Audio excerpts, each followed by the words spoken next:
ಇಲ್ಲಿ ನಮ್ಗೆ ಯಾರು ಸಿಗ್ತಾರೆ ಅದಕ್ಕೆ? ಅವರು ನಮ್ಮನ್ನ ಇಲ್ಲಿವರೆಗೂ ಕರ್ಕೊಂಡು ಬಂದಿದ್ದಾರೆ ಅಂದ್ರೆ ಇಲ್ಲೇ ಸ್ವಾಮಿಗಳು ಸಿಗ್ಬೋದು. ಇವರೇ ಸ್ವಾಮಿಗಳು ಬರೋದಕ್ಕೆ ಇನ್ನ ಎಷ್ಟೊತ್ತಾಗ್ಬೋದು? ನಮ್ಗೆ ಇಲ್ಲಿ ಕಾಯ್ದೆ ಬೇರೆ ದಾರಿ ಇಲ್ಲ ಅನ್ಸತ್ತೆ. ಜ್ಞಾನೇಶ್ವರ ಸ್ವಾಮಿಗಳಿಗೆ ಅನ್ನಿಸ್ದಾಗ ಅವ್ರು ನಮ್ಮನ್ನ ಭೇಟಿ ಆಗ್ಬೋದು, ನಮಗ್ ಅನ್ನಿಸ್ದಾಗ ಅವ್ರು ಬರಲ್ಲ ಅನ್ಸತ್ತೆ. ಮಾವ, ಅವ್ರು ಬರೋವರೆಗೂ ನಾವಿಲ್ಲೆಲ್ಲ ಶುಚಿ ಮಾಡಿದ್ರೆ? ಅದಕ್ಕೆ ನಮ್ಗೆ ಯಾಕೆ ಬೇಕು? ಅವ್ರು ಬರೋವರೆಗೂ ವೇಟ್ ಮಾಡೋಣ. ಹಾಗಲ್ಲ ಇಶು, ನಾವ್ ಹೀಗೆ ಸುಮ್ಮನೆ ಕೂತಿದ್ರೆ ಸೋಂಬೇರಿಗಳಾಗ್ಬಿಡ್ತೀವಿ. ಅದ್ರ ಬದಲು ಇಲ್ಲೆಲ್ಲ ಶುಚಿ ಮಾಡಿದ್ರೆ ಬರೋವರೆಗೂ ಖುಷಿ ಆಗುತ್ತೆ. ಮಹಾಸ್ವಾಮಿಗಳೇ ಹೇಳಿಲ್ವಾ, ನಾವೆಷ್ಟು ಧೈರ್ಯವಾಗಿರ್ತೀವೋ, ನಿಷ್ಠೆಯಿಂದ ಇರ್ತೀವೋ, ಭಕ್ತಿಯಿಂದ ಇರ್ತೀವೋ ಅದ್ರ ಮೇಲೆ ನಮ್ಗೆ ಶಿವನ್ ದರ್ಶನ ಆಗತ್ತೆ ಅಂತ. ಅದಕ್ಕೆ ಇಲ್ಲೆಲ್ಲ ಶುಚಿ ಮಾಡ್ಬಿಡೋಣ. ಬೆಳ್ಳಿ, ನೀನು ಇಷ್ಟು ಹೇಳ್ತಿದ್ಯಾ ಅಂದಮೇಲೆ ಕ್ಲೀನ್ ಮಾಡೋಣ ಬಿಡು.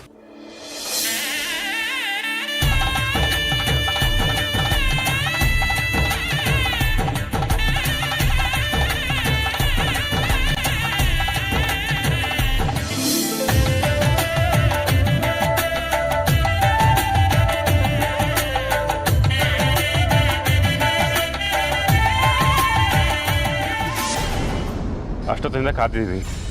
ನಮ್ಮ ತಾಳ್ಮೆ ಪರೀಕ್ಷೆ ಆಗಿದೆ. ಮುಂದೆ ಏನೇನಾಗುತ್ತೆ ಅಂತ ನೋಡೋಣ.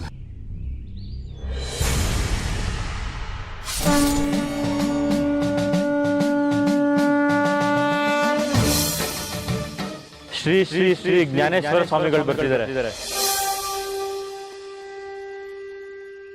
ಇದನ್ನೇ ಮಾವ ಪರೀಕ್ಷೆ ಅನ್ನೋದು. ನಾವ್ ಯಾವ ಕಾರಣಕ್ಕೆ ಬಂದಿದ್ದೀವಿ ಅಂತ ತಿಳ್ಕೊಂಡೆ ನಮಗ್ ಸಹಾಯ ಮಾಡ್ತಾನೆ. ಇನ್ನೇನ್ ಸ್ವಾಮಿ ಬರ್ಬೋದು, ನಾವ್ ಅವ್ರ ದರ್ಶನ ಮಾಡ್ಕೊಂಡು ಹೋಗೋಣ.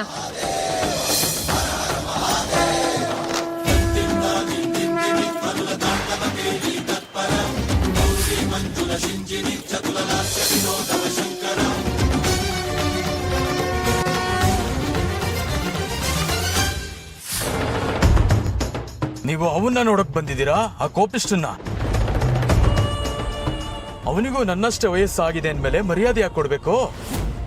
ಬೆಳ್ಳಿ, ಇವ್ರು ನಮಗೆ ದಾರಿಲಿ ಸಿಕ್ಕಿದ್ರಲ್ಲ, ದೇವಸ್ಥಾನಕ್ಕೆ ದಾರಿ ತೋರಿಸಿದವ್ರು ಇವರೇ ಅಲ್ವಾ? ಆ ಸ್ವಾಮಿಗಳನ್ನ ಬೈದು ಅಲ್ಲಿಗೆ ಹೋಗ್ಬೇಡಿ ಅಂತ ಹೇಳಿದ್ರು. ಈಗ ನೋಡಿದ್ರೆ ಇವರೇ ಸ್ವಾಮಿಗಳಾಗಿ ಬಂದಿದ್ದಾರೆ. ನಮ್ಮನ್ನ ಪರೀಕ್ಷೆ ಮಾಡ್ತಿದ್ರ ಹೇಗೆ?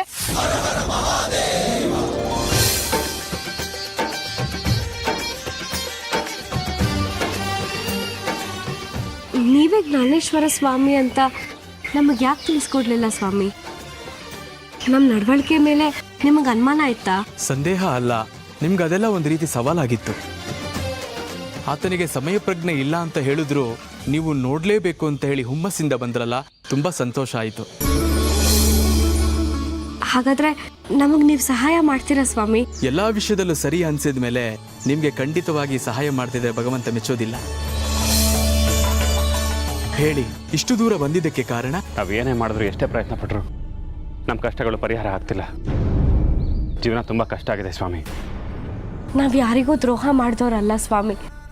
ಆದ್ರೂ ಆ ಶಿವ ನಮಗೆ ಯಾಕೆ ಕಷ್ಟದ ಮೇಲೆ ಕಷ್ಟ ಕೊಡ್ತಾನೆ ಅಂತ ಗೊತ್ತಾಗ್ತಿಲ್ಲ. ಒಂದು ಕಲ್ಲಿಗೆ 100 ಪೆಟ್ಟುಗಳನ್ನು ಕೊಡೋದು ಅದಕ್ಕೆ ನೋವಾಗ್ಲಿ ಅಂತ ಅಲ್ಲ, ಅದು ಶಿಲೆಯಾಗಿ ಪರಿವರ್ತನೆ ಆಗಲಿ ಅಂತ ಹೇಳ್ತಾ. ನೀವು ಇಷ್ಟು ದಿನ ಕಷ್ಟಪಟ್ಟಿದ್ದು ಮುಂದೆ ಬರುವಂತ ಕಷ್ಟಗಳು ಚಿಕ್ಕದಾಗಿ ಕಾಣಲಿ ಎಂಬುದೇ ಭಗವಂತನ ಕೃಪೆ.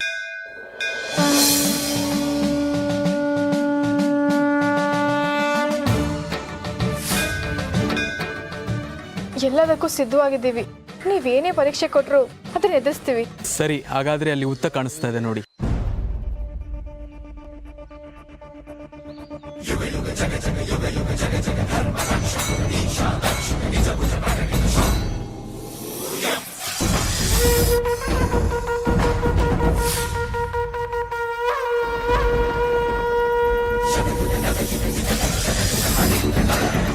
ಹುತ್ತದಲ್ಲಿ ಇರೋ ಹಾವನ್ನ ತರೋದಕ್ಕೆ ಹೇಳ್ತಿಲ್ಲ, ಆ ಹುತ್ತದಲ್ಲಿ ಕೆಲವು ವಸ್ತುಗಳಿದೆ, ಅದನ್ನ ಮಾತ್ರ ತರೋದಕ್ಕೆ ಹೇಳ್ತಾ ಇದ್ದೇನೆ.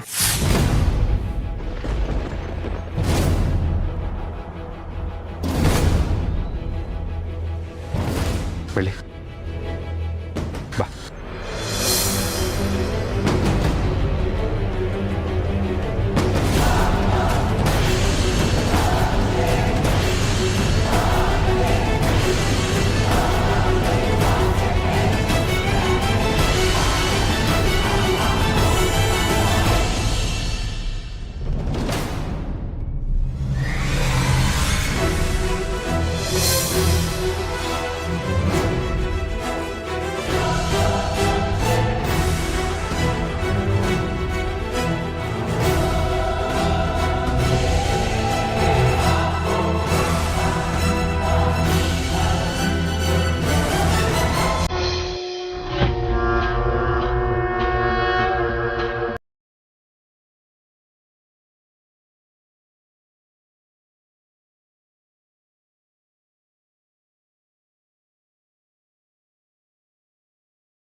ನಿನ್ನ ಕೈಲಿರೋ ಚೀಲದಲ್ಲಿ ಏನಿದೆ ಅಂತ ನೋಡು.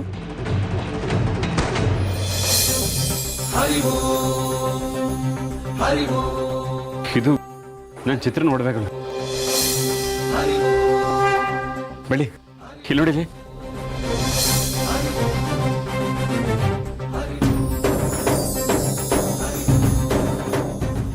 ಮಾವ, ಈ ಒಡವೆಗಳು ಸಿಗೋದೇ ಇಲ್ಲ ಅನ್ಕೊಂಡಿದ್ವಿ, ಆದ್ರೆ ಆ ದೇವ್ರು ನಮ್ಗೆ ಕರುಣೆ ತೋರಿಸ್ಬಿಟ್ಟಿದ್ದಾನೆ.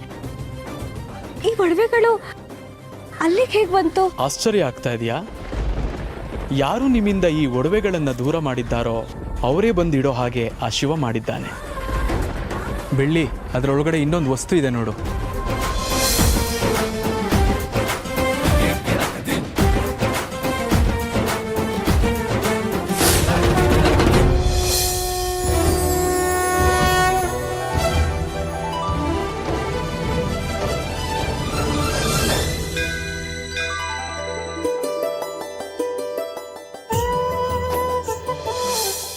ಈ ಶಿವಲಿಂಗ ನಿಮ್ಮನ್ನ ದೇವಸ್ಥಾನದ ಒಳಗೆ ಕರ್ಕೊಂಡು ಹೋಗುತ್ತೆ. ಹಾಗಾದ್ರೆ ನಾವು ದೇವಸ್ಥಾನಕ್ಕೆ ಹೋಗ್ಬೋದಾ? ಸಾಧ್ಯ ಇಲ್ಲ. ಒಳಗೋಗ್ಬೇಕು ಅಂದ್ರೆ ಕಠಿಣ ವ್ರತ ಮಾಡಬೇಕು.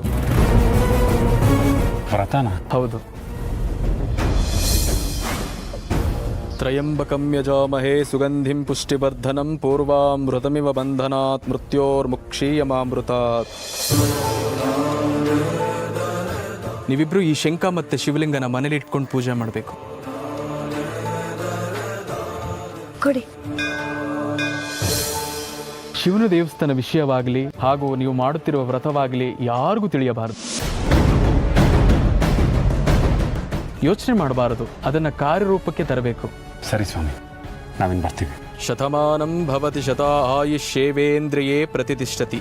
ಒಳ್ಳೆಯದಾಗಿ.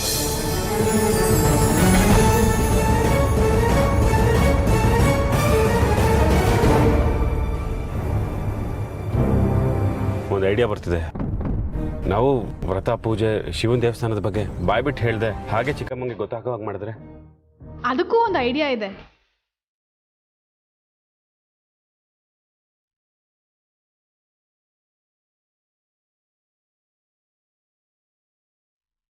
ಹಾ, ಹಾಗೆ ಮಾಡೋಣ.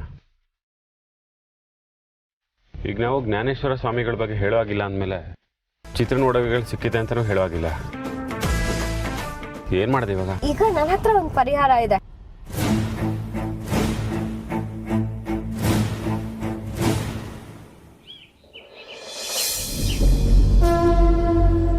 ಮುತ್ತು, ಹೋಗಿದ ಕೆಲಸ ಏನಾಯ್ತು? ಮಹಾಸ್ವಾಮಿಗಳು ಹೇಳಿದ ದೇವಸ್ಥಾನಕ್ಕೆ ಹೋಗಿದ್ರಾ ಅಣ್ಣ? ಹಾಂ, ಮಹಾಸ್ವಾಮಿಗಳ ಹತ್ರ ಹೋಗಿದ್ವಿ. ಆದ್ರೆ ಆ ದೇವಸ್ಥಾನ ಎಲ್ಲಿದೆ ಅಂತ ಗೊತ್ತಾಗ್ಲಿಲ್ಲ. ಮಹಾಸ್ವಾಮಿಗಳಿಗೆ ಗೊತ್ತಿಲ್ಲದೆ ಇರೋದು ಏನೂ ಇಲ್ಲ ಅನ್ಕೊಂಡಿದ್ವಿ.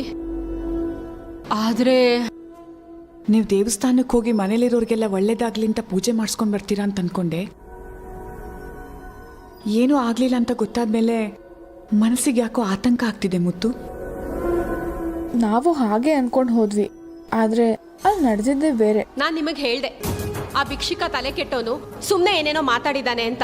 ನೀವೇ ಯಾರು ನನ್ನ ಮಾತೇ ಕೇಳಲಿಲ್ಲ. ಅಪ್ಪ, ಎಂತೆಂತ ಜನ ಇರ್ತಾರೆ, ಊಟಕ್ಕೋಸ್ಕರ ಏನೇನ್ ಸುಳ್ಳು ಹೇಳ್ತಾರೆ. ಆ ದೇವಸ್ಥಾನ ಈ ಭೂಮಿ ಮೇಲೆ ಇಲ್ಲ ಅಂತ ಅನ್ನೋದಾಗಿದ್ರೆ ಅವ್ರು ಫೋನಲ್ಲೇ ಹೇಳಿರ್ತಿದ್ರು.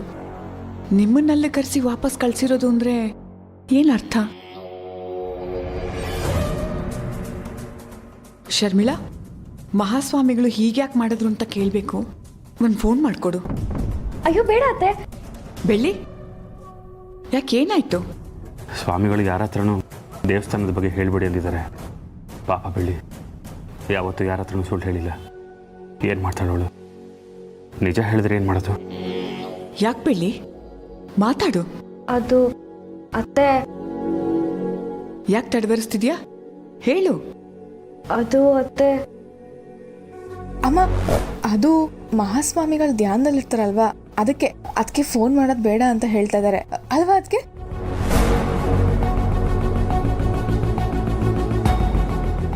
ಮಹಾಸ್ವಾಮಿಗಳು ಅಷ್ಟೇ ಹೇಳಿದ್ರ ಅಥವಾ ಬೇರೆ ಏನಾದ್ರೂ ಹೇಳಿದ್ರಾ?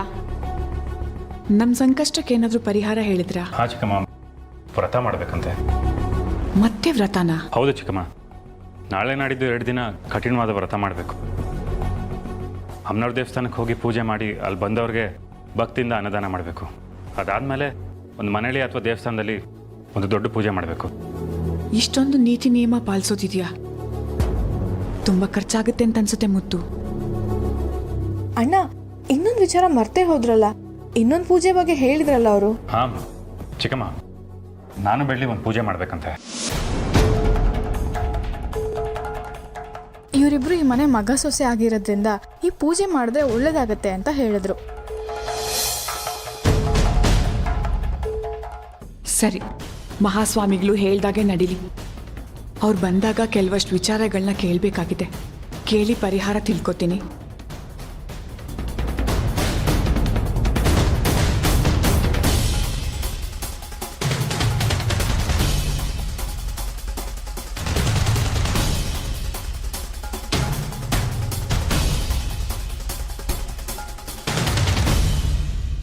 ಚಿತ್ರಕ್ಕ, ಇವತ್ತು ನನಗೊಂದು ರೀತಿ ಸಮಾಧಾನ ಆಯ್ತು. ಕಾರಣ ಏನು ಅಂತ ಕೇಳ್ತಿದ್ದೀರಾ? ಟಂಟಣಾನ್, ಇಲ್ಲ ನೋಡಿ.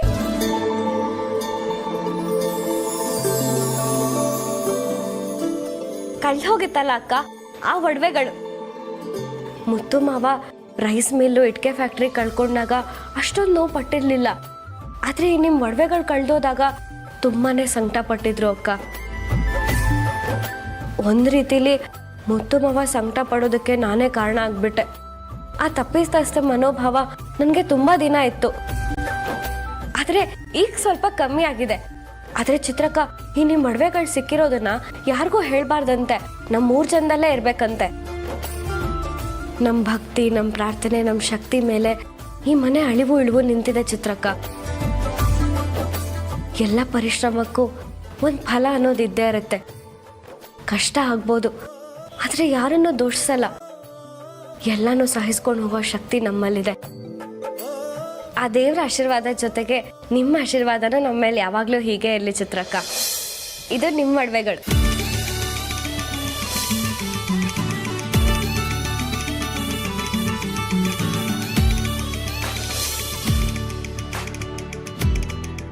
ದೇವತೆಗಳು, ನಾಗಲೋಕದವರು, ಜೊತೆಗೆ ಶಿವನ ಕೃಪೆಗೆ ಪಾತ್ರರಾಗಿರೋರೆಲ್ಲ ಆ ದೇವಸ್ಥಾನಕ್ಕೆ ಬಂದು ಪೂಜೆ ಮಾಡಿ ಹೋಗ್ತಾ ಇದ್ರಂತೆ. ಅಂಥದ್ರಲ್ಲಿ ನಾವಿಬ್ರು ಆ ದೇವಸ್ಥಾನಕ್ಕೆ ಹೋಗಿ ಪೂಜೆ ಮಾಡೋ ಅವಕಾಶ ಸಿಕ್ಕಿರೋದು ಒಂದ್ ರೀತಿನಲ್ಲಿ ಅದೃಷ್ಟನೇ ಮಾವ. ನಿಜ ಬೆಳ್ಳಿ. ಹೌದು, ನಮ್ಮಲ್ಲಿ ಯಾರಿಗೂ ಮನೇಲಿ ಅನುಮಾನ ಬಂದಿಲ್ಲ ಅನ್ಸುತ್ತಲ್ವಾ? ಒಬ್ರು ನಮ್ಮನ್ನ ಗಮನಿಸ್ತಿದ್ರು ಮಾವ. ಅದ್ಯಾರು ಗೊತ್ತಾ? ನಾನೇ. ಅದು ನಾನೇ. ನಿಮಗೆ ಅನುಮಾನ ಬಂದಿದೆಯೋ ಇಲ್ವೋ ನನಗೆ ಗೊತ್ತಿಲ್ಲ, ಆದರೆ ನನಗಂತೂ ಪಕ್ಕಾ ಅನುಮಾನ ಇದೆ. ನಿನಗಂತೂ ಎಲ್ಲದರಲ್ಲೂ ಅನುಮಾನನೇ. ಶರ್ಮಿಳ ಆ ಥರ ಆಡ್ಬೋದು, ಆದರೆ ನಾನು ಹೇಳಿದ್ರೆ ಚಿಕ್ಕಮ್ಮ ಖಂಡಿತವಾಗ್ಲೂ ಒಪ್ಕೋತಾರೆ. ಮಗ ಸುಳ್ಳು ಹೇಳಲ್ಲ ಅನ್ನೋ ನಂಬಿಕೆ ಚಿಕ್ಕಮ್ಮಂಗಿದೆ. ಅದೇ ಆ ನಂಬಿಕೆನೇ ಈಗ ಪ್ರಾಬ್ಲಮ್ ಆಗಿರುತ್ತೆ. ಅಣ್ಣ ಏನೇ ಹೇಳಿದ್ರು ನಂಬೋ ಸ್ಥಿತಿಗೆ ನೀನು ಬಂದಿದ್ಯಾ. ಯಾವುದಕ್ಕೂ ಬಯೋದಿಲ್ಲ, ಯಾವ ಪ್ರಶ್ನೆನೂ ಮಾಡಲ್ಲ. ಆ ಧೈರ್ಯದಿಂದಾನೆ ಅಣ್ಣ ನಿನ್ನ ಹತ್ರ ಸುಳ್ಳು ಹೇಳ್ತಿರೋದು. ನಾವು ಇದುವರೆಗೂ ಯಾವ ವಿಷಯನೂ ಚಿಕ್ಕಮ್ಮನಿಂದ ಮುಚ್ಚಿಟ್ಟಿಲ್ಲ. ಆದರೆ ಈಗ ಪರಿಸ್ಥಿತಿ ಆಗಿದೆ. ಇದೆಲ್ಲ ಮುಗಿದ್ಮೇಲೆ ಮೊದಲು ಚಿಕ್ಕಮ್ಮನ ಹತ್ರ ಈ ವಿಷಯನ ಹೇಳ್ಬಿಡ್ತೀನಿ. ನಾಳೆ ಅತ್ತೆ ಪ್ರಶ್ನೆ ಮಾಡಿದ್ರೆ ನಿಜಾಂಶ ಹೇಳಲೇಬೇಕಾಗತ್ತೆ ಮಾವ. ಎಲ್ಲ ಮನೆಯವರೇ, ಅದಕ್ಕೆ ನಿಜಾಂಶ ಹೇಳಿದ್ವಿ ಅಂತ ದೇವ್ರ ಹತ್ರ ಕೇಳ್ಕೊಳ್ಳೋದು. ಒಂದು ವೇಳೆ ವಿಷಯ ಗೊತ್ತಾದ್ರೆ ಮನೆಯವರೆಲ್ಲರೂ ಕಷ್ಟಪಡಬೇಕಾಗತ್ತೆ ಅಂತ ಜ್ಞಾನೇಶ್ವರ ಸ್ವಾಮಿಗಳು ಹೇಳಿದ್ರಲ್ವ ಬೆಳ್ಳಿ. ನಾವೀಗ ಯಾವ ಪ್ರಶ್ನೆಗೂ ಉತ್ತರ ಕೊಡೋ ಹಾಗಿಲ್ಲ. ಮಾತು ಕೊಟ್ಟಿದ್ದೀವಿ, ಮಾತು ಕೊಟ್ಟಂತೆ ನಡ್ಕೋಬೇಕು ಅಷ್ಟೇ. ಆದರೆ ಚಿಕ್ಕಮ್ಮನ ಹತ್ರ ಹೇಗೆ ಸುಳ್ಳು ಹೇಳಿ, ಅವ್ರ ಹತ್ರ ಹೇಗೆ ವಿಷಯ ಮುಚ್ಚಿಡ್ಲಿ ಅಂತಲೇ ಗೊತ್ತಾಗ್ತಿಲ್ಲ. ಥರ ಹಿಂಸೆ ಆಗ್ತಿದೆ. ಇದೆಲ್ಲ ಒಂದ್ ರೀತಿ ಪರೀಕ್ಷೆಗಳು ಮಾವ. ವ್ರತದಲ್ಲಿ ನಾವು ನಿಯಮಗಳನ್ನ ಸರಿಯಾಗಿ ಪಾಲಿಸ್ತೀವಾ ಇಲ್ವಾ ಅನ್ನೋದನ್ನ ಆ ಶಿವ ನೋಡ್ತಾನೆ.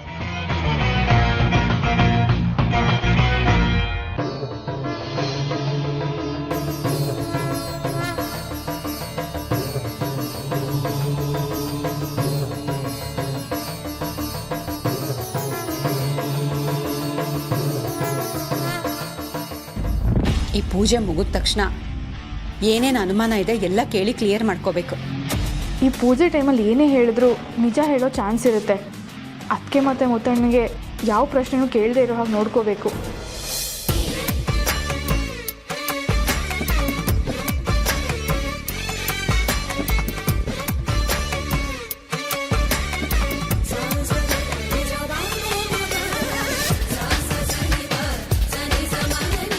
ಈಗ ಎಲ್ಲರೂ 12 ಗಂಟೆವರೆಗೂ ಉಪವಾಸ ಇರೋಣ. ಒಂದೇ ಸಲ ಪೂಜೆ ಮುಗಿದು ಮಂಗಳಾರತಿ ತಗೊಂಡು ಒಟ್ಟಿಗೆ ಊಟಕ್ಕೆ ಕೂತ್ಕೊಳ್ಳೋಣ. 12 ಗಂಟೆವರೆಗೂನಾ? ಅಮ್ಮ, ನಾವ್ ಈಗಲೇ ಸ್ವಲ್ಪ ಏನಾದ್ರು ತಿನ್ಬಿಡಣ್ವಾ? ಪೂಜೆ ಹೊತ್ತಲ್ಲಿ ಈಗ ಆಡ್ತಿರಲ್ಲ ಅಕ್ಕ, ಒಂದ್ ಸ್ವಲ್ಪ ಹೊತ್ತು ವೆಯ್ಟ್ ಮಾಡಿದ್ರೆ ಲೈಫ್ ಲಾಂಗ್ ಚೆನ್ನಾಗಿರ್ಬೋದು ತಾನೆ. ಈಗ ಆರೋಗ್ಯ ಕೆಟ್ರೆ ಲೈಫ್ ಲಾಂಗ್ ಕಷ್ಟಪಡ್ಬೇಕಾಗತ್ತೆ, ಗೊತ್ತಾ ನಿನಗೆ? 2 ದಿನ ಬೆಳಿಗ್ಗೆ 12 ಗಂಟೆವರೆಗೂ ಮಾತ್ರ ಉಪವಾಸ ಇರಬೇಕು. ನೀನು ಅದು ಆಗಲ್ಲ ಅಂತೀಯಲ್ಲ ಶರ್ಮಿಳಾ? ಮುತ್ತಣ್ಣ, ಮಹಾಸ್ವಾಮಿಗಳು 2 ದಿನ ವ್ರತ ಮಾಡಕ್ ಹೇಳಿದ್ದಾರೆ. ಓಕೆ, ಆದ್ರೆ 2 ದಿನ ಆದ್ಮೇಲೆ ಅನ್ನದಾನ ಮಾಡಿ ಅಂತ ಹೇಳಿದಾರಲ್ಲ, ಅದ್ಯಾಕೆ ಅಂತ ನೀವ್ ಕೇಳಲಿಲ್ವಾ?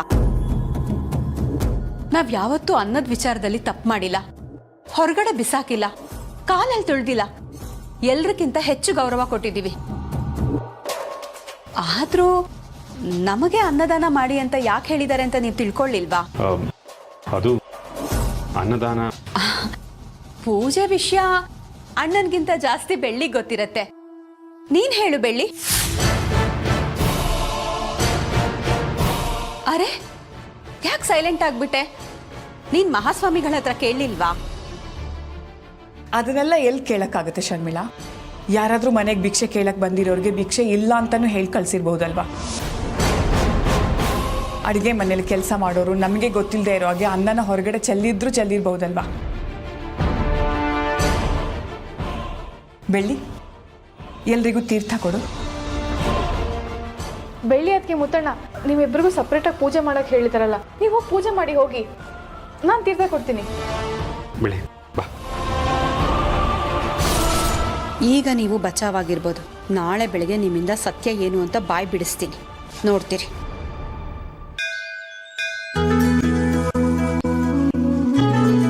ಮಾವ, ತುಂಬಾ ಹಳೆ ದೇವಸ್ಥಾನ ಅನ್ಸುತ್ತೆ. ಮನ್ಸಿಗೆ ಎಷ್ಟು ಖುಷಿ ಆಗ್ತಿದೆ ಗೊತ್ತಾ? ಹೌದು ಬೆಳ್ಳಿ, ಏನೋ ಒಂಥರ ನೆಮ್ಮದಿಯಾಗಿದೆ. ನಾವು ಬೇಡ್ಕೊಂಡಿದ್ದು ಖಂಡಿತವಾಗ್ಲೂ ನೆರವೇರುತ್ತೆ ಅಂತ ಅನಿಸ್ತಾ ಇದೆ. ಆದ್ರೆ ಇಲ್ಲಿ ಯಾರೂ ಕಾಣಿಸ್ತಿಲ್ವಲ್ಲ ಮಾವ? ಪೂಜೆ ವಿಧಾನ ಎಲ್ಲ ಹೇಳ್ಕೊಡೋದಕ್ಕೆ ಯಾರಾದ್ರೂ ಒಬ್ರು ಇರ್ಬೇಕಲ್ವಾ? ಯಾರು ಯಾಕೆ ಬೇಕಮ್ಮ? ನಾನಿದ್ದೀನಲ್ಲ. ಶಿವನ ದೇವಸ್ಥಾನಕ್ಕೆ ಬಂದಿದ್ದಕ್ಕೆ ಧನ್ಯವಾದಗಳು. ಏನು ನಿಮ್ಮ ಸಮಸ್ಯೆ? ಒಂದು ಆತ್ಮ ನಮಗೆ ತುಂಬ ತೊಂದರೆ ಕೊಡ್ತಿದೆ. ಮೊದಲು ಅವಳು ನನ್ನ ಮದುವೆ ಆಗೋದಕ್ಕೆ ಪ್ರಯತ್ನ ಪಟ್ಲು, ಅದಾಗಲಿಲ್ಲ. ಇದರಲ್ಲಿ ಅವ್ರದ್ದು ತಪ್ಪೇನಿಲ್ಲ. ಮುಂಚೆಯಿಂದಾನು ಅವರು ದ್ವೇಷ, ಸೇಟ್ ತೀಸ್ಕೋಬೇಕು ಅಂತಾನೆ ಇದ್ರು. ಈಗಲೂ ಹಾಗೆ ಇದ್ದಾರೆ. ಆ ಆತ್ಮಕ್ಕೆ ನರಕ ಪ್ರಾಪ್ತಿಯಾಗಲಿ ಅಂತ ಕೇಳ್ಕೊಳಕ್ ಬಂದಿದ್ದೀರಾ? ಇಲ್ಲ, ಈ ಭೂಮಿಯಿಂದ ಆ ಆತ್ಮಕ್ಕೆ ಮುಕ್ತಿ ಸಿಗಬೇಕು, ತನ್ನ ತಪ್ಪಿನ ಅರಿವಾಗಬೇಕು, ಎಲ್ಲ ಅನ್ಯೋನ್ಯವಾಗಿರಬೇಕು, ಪ್ರೀತಿ ವಾತ್ಸಲ್ಯದಲ್ಲಿ, ಸುಖ ಮಮತೆ ಕರುಣೆಯಲ್ಲಿ ಸಂಬಂಧಗಳ ಮೌಲ್ಯ ತಿಳಿಬೇಕು. ಒಬ್ರು ದ್ವೇಷ ಮಾಡ್ತಾರೆ ಅಂತ ನಾವು ದ್ವೇಷ ಮಾಡಕ್ ಹೋದ್ರೆ ಕಿಚ್ಚು ಹತ್ಕೊಳ್ಳುತ್ತೆ. ಅದೇ ಪ್ರೀತಿನ ಕೊಟ್ರೆ ದೀಪ ಹಚ್ಕೊಳ್ಳುತ್ತೆ. ನಮ್ಮ ಹತ್ರ ಬರೀ ಶಿವಲಿಂಗ ಮತ್ತೆ ಶಂಖ ಇದೆ, ಪೂಜೆಗೆ ಬೇಕಾಗಿರೋ ಸಾಮಗ್ರಿಗಳಿಲ್ಲ. ಏನ್ ಮಾಡೋದು ಅಂತ ನೀವೇ ಹೇಳಿ. ಚಿಂತೆ ಬಿಡಿ, ಎಲ್ಲ ಇಲ್ಲೇ ಇದೆ.